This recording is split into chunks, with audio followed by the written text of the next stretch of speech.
Hi, welcome back. So this is a summary of the 5 videos on happiness. Okay, I'm going to show that we're not much different from a Roomba, not much different from a robot vacuum you may have seen going around someone's house or in your own house. And this is all related to making good decisions, okay?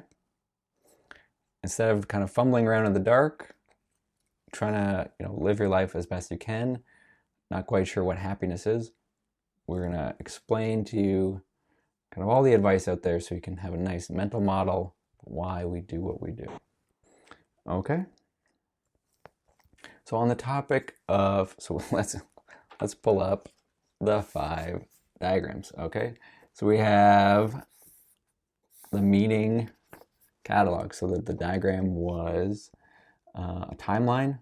So we're in the present, in the middle there, predicting the future based on the past. So we, as humans, we're creating a meaning catalog as we go, what things mean. We're developing values and beliefs. We're developing these kind of thermostat settings in our mind of when we should take action and not take action. So if my bank account has this much money, I can kind of ease off kind of worrying about money. Or, people often worry about their health or their weight. So like, as long as I can move and do what I want to do, I don't necessarily maybe need to exercise. So some people think, differently about exercise. Anyway, so all day, every day, we're using our experiences and other people's experiences by hearing about them to create these meaning catalogs. There's going to be some debate about what we're born with or, what's innate. I don't think we're ever going to get to the bottom of that. Definitely not today. But we know, or hopefully we can agree, that experiences do shape us, right? So comparing to a Roomba, a vacuum, they would have a path memory. They are much simpler and they kind of remember where they have been so that they can, some of the more advanced ones, they can continue cleaning other places. We have a meaning catalog. We're much more advanced, and a Roomba just has a path memory, okay? Then we had the long-term and short-term goals, right? The rider and the elephant. So we've got 2 systems. We've got something monitoring everything in the background, make sure everything's okay.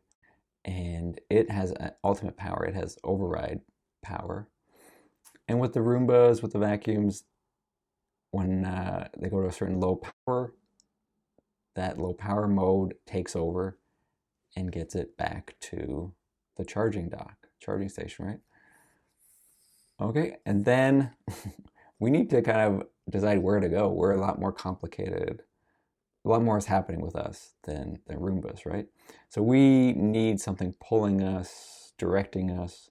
So we are biased towards the promise of reward, something that looks good, right? So the grass being greener on the other side of the fence, like your neighbor's grass or something, or a slot machine.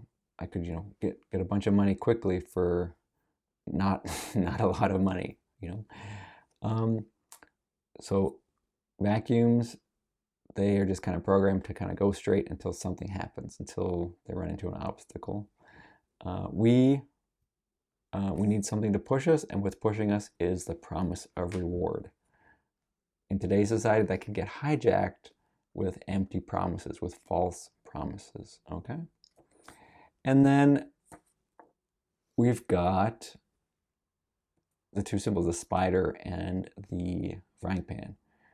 If we observe something, our elephant is going to send, these are feelings. Elephant sends feelings to the rider. If we observe something that could be good or bad, we get good or bad feelings. And then if we happen to touch something, and we get good or bad feelings. That's all based on the elephant's somewhat secret, subconscious meaning catalog, right? And the Roomba, just like it observes, it's looking for drop-offs, stairs, so it gets a signal, turn around.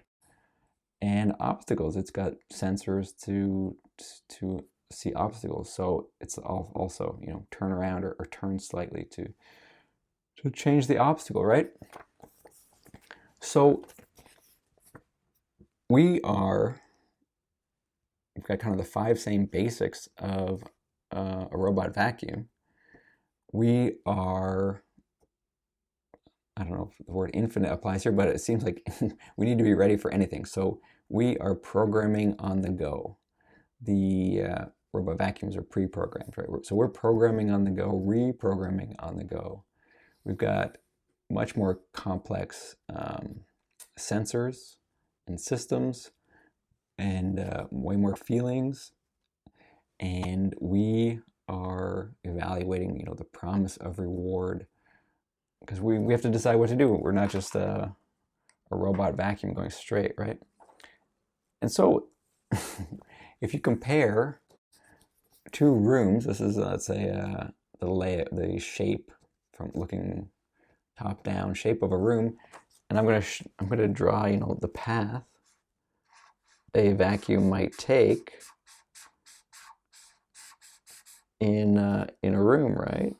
No obstacles, you know, the first day on the job, and, you know, exact same model of a vacuum has a significantly different path, right? And this is kind of like every day, every time an obstacle comes in, you know, if you add up all of those paths, it would get pretty complicated looking, pretty intricate, and maybe no 2 vacuums would be the same, have the same path. You put them down in a different spot, you know, and then it's kind of like us. We have the same kind of hardware and an operating system, but when we meet each other out on the street or out at the restaurants and interacting with each other, we look totally different. We seem totally different. Some of us have similarities from shared experiences. So, you know, imagine, you know, multiple rooms and multiple days and multiple things. So we do have some similarities, but we're all at the core operating the same, and we all have the same goal, survival, and we all want to feel like things are going to be all right.